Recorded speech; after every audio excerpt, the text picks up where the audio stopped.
Okay, welcome. And now we're going to start talking about a couple of things. First thing I'm going to do is an example where what if you have decimals and fractions mixed in?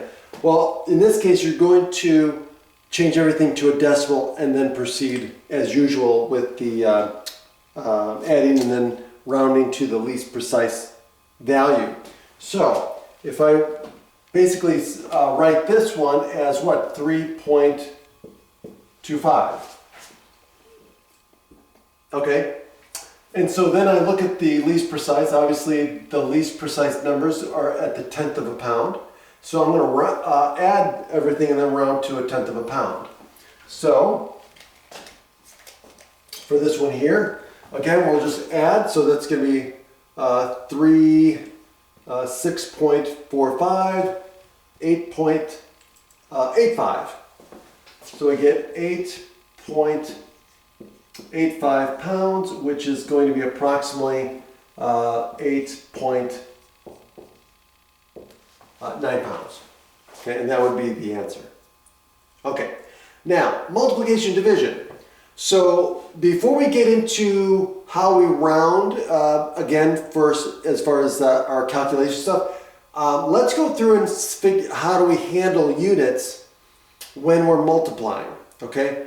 So because when we multiply, unlike adding and subtracting, you end up with the same units as the individual measurements. Not so with multiplication division. Remember, we end up getting what we call compound units. So units that are built off of simpler units are called compound units, because when we multiply and divide, we're not just multiplying and dividing the numbers, we're also multiplying and dividing the units as well. So that is different than what we deal with adding and subtracting. So for example, for this one here, we have 2 feet times 3 feet times 2 feet. So what we're going to do is we're going to multiply the numerical values and the units separately. So the way I would write this is what we're actually going to do is, or what you think in your head, is going to be, I'm going to do 3 times 2 and feet times feet. Or if you want to think 1 foot times 1 foot. Okay? So if I do that, what happens? I get 6, and then feet times feet gives me feet squared, right? Or square feet. Because now I'm dealing with 2 dimensions versus 1 dimension. Okay, so this would be 6 square feet, or if you want to use the exponents, you could use feet squared. Okay, so you could either write square feet or feet squared, they're the same thing. Okay, and so that's the answer. 6 square feet. Okay, now what about this one? Now we have inches. Well, the good thing about it is we're going to do the same thing. We're going to group the numbers together and then group the inches together.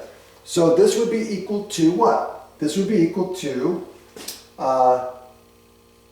2 times 3 times 5, and then times, we have inches times inches times inches.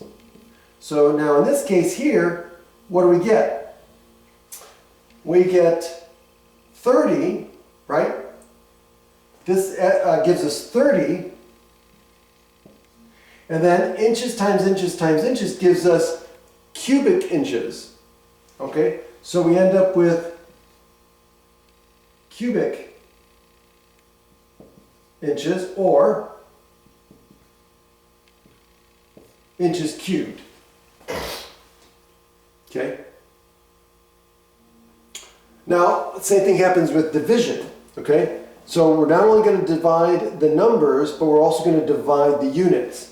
And so if we take 25 miles and divide by 1.5 hours, well, what do we get? Well, we're going to divide the 2 first. So we're going to divide the numbers first. So this is going to be 25 divided by, oops, let me write it over here. So this is going to be 25 divided by 1.5. So those are going to be grouped together. And then we're also going to take the units and we're going to divide them. Divide them. So that's going to be miles divided by hours. Now, what's 25 divided by 1.5? Well, that's going to be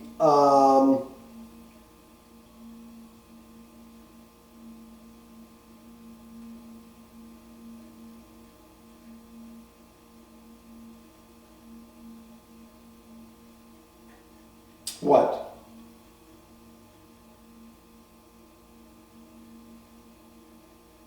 So it's going to be, well, 1.5. Okay. So how many 1.5s go into 25?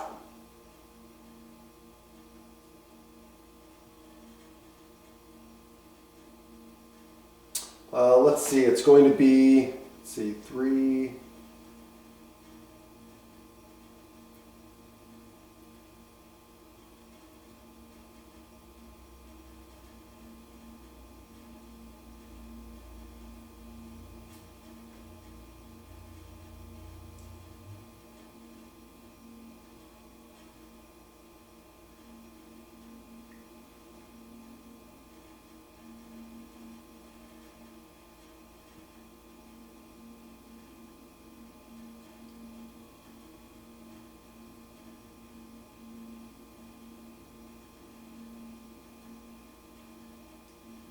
Yeah, so it's going to be 16 a little bit. So again, I would just use the calculator.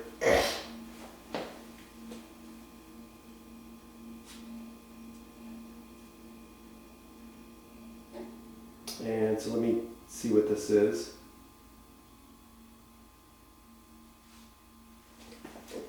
Here, I got mine.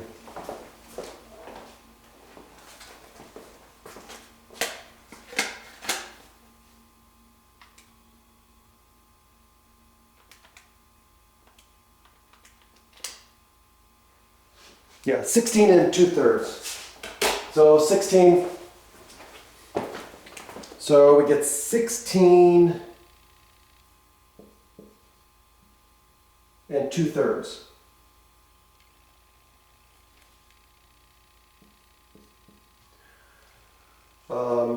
Okay, so we get 16 2/3 or 0.66 repeating, right? 16 2/3, and what's the units? It's going to be miles divided by hours, so we're going to put miles divided by hours, or what we normally put is MPH, which is short for miles per hour, okay? The per signifies division, okay? So it's miles per hour. So we say miles per hour. And so that's the answer. Now, what about this one here? Well, let's look at this one here. So we've got miles per hour and we got hours. We're multiplying. So this is another thing that might come up. So how do we handle this? So you'll see what I mean. So we're going to multiply we're going to multiply the numbers first. So that's going to be 45 times 4. And then we're going to take the units and we're going to multiply the units separately, right? So that's going to be miles per hour times hours. Okay, now, what do the numeric values come up? Well, that comes up to 180. So we get 180. Now, what happens here? Well, this is going to be what? It's going to be miles per hour, right? I'm going to write it as a fraction, okay? And then times hours. Now, I'm going to write hours as a fraction too. I'm going to treat it like a number, right? So I'm going to put hours over 1. Now, look what happens here. Is hours, I've got hours on the bottom here and hours on the top here. So remember, if I deal with fractions, if they were numbers, right, I would cancel. Well, guess what? You can cancel these too. So you can cancel units like you would cancel numbers. And so what do we end up with? We end up with our final units, which is hours, which makes sense. if I'm going 45 miles an hour and I'm going 45 miles an hour for 4 hours, how much distance am I going to cover? Well, that's what this is saying. 45 miles per hour for 4 hours gives me 180 miles. And that's the answer.